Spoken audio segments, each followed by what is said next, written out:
आज शेतकऱ्यासाठी आंदोलन उभा केलेलं आहे दादांनी। शेतकरी तळमळतोय, शेतकरी झगडतोय। काल वारं वादळ झालं, केळी कुणाच्या नुकसान झाल्या, 10 एकर 15 एकर शेतकरी अक्षरशः रडू लागलाय, डसू लागलाय। तरी देखील या सरकारचे डोळे काय उघडे नाहीत। मीही सरकारमधला आहे, पण आज दादाच्या वतीनं या तमाम पंढरपूर नगरीच्या वतीनं माळशिरस तालुक्याच्या सभापती नात्यानं मी दादाला विनंती करतो, दादा ही लढा तुमच्या सोबत कंटिन्यू सोबत आम्ही सोबत आहे। जीवाचं रान करू पण येडालाड थांबवून देणार नाही।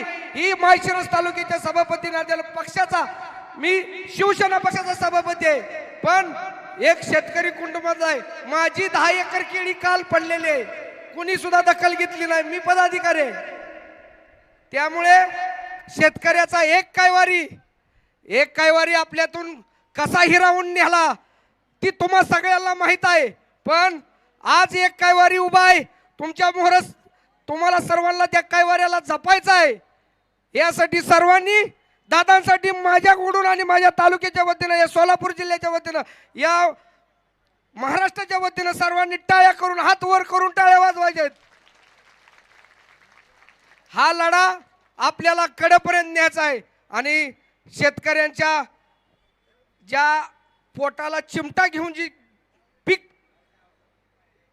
जपलेलं असतं, या पिकाला दादाच्या रूपानं शेतकऱ्याला सगळ्यात जेवढ्या काय आंदोलन होतात जातात, पण असा नेता होणे भानगड नाही। आपल्यातून अजितदादा गेले, अजितदादा कसे गेले हे सगळ्यांना माहित आहे, पण इथून पुढे कुठलाही नेता असा जाता कामा नाही। मला सगळ्यात खंत वाटते एकनाथ शिंदे साहेबांची। एकनाथ शिंदे साहेबांसोबत सुद्धा असा घात होऊ शकतो, एकनाथ शिंदे साहेबांसंग सुद्धा असा घात होऊ शकतो। या कारणास्तव मी ह्या दादांपाशी उभा आहे। एकनाथ शिंदे साहेबांपर्यंत हा मेसेज जाऊ द्या, दादांची त्यांना काही येऊ द्या। साहेब तुमच्या सुद्धा एक ना एक दिवस असा घात झाल्याशिवाय राहणार नाही, ही मला खंत वाटते। पण या जनतेला सुद्धा माहित आहे अजितदादा कसे गेले। अजितदादा कसे गेले हात वर करून सांगा।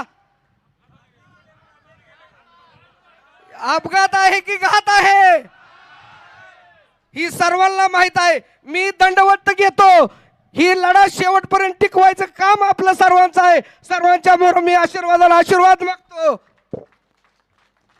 एवढंच बोलतो आणि माझे 2 शब्द बोलतो। जय हिंद, जय महाराष्ट्र।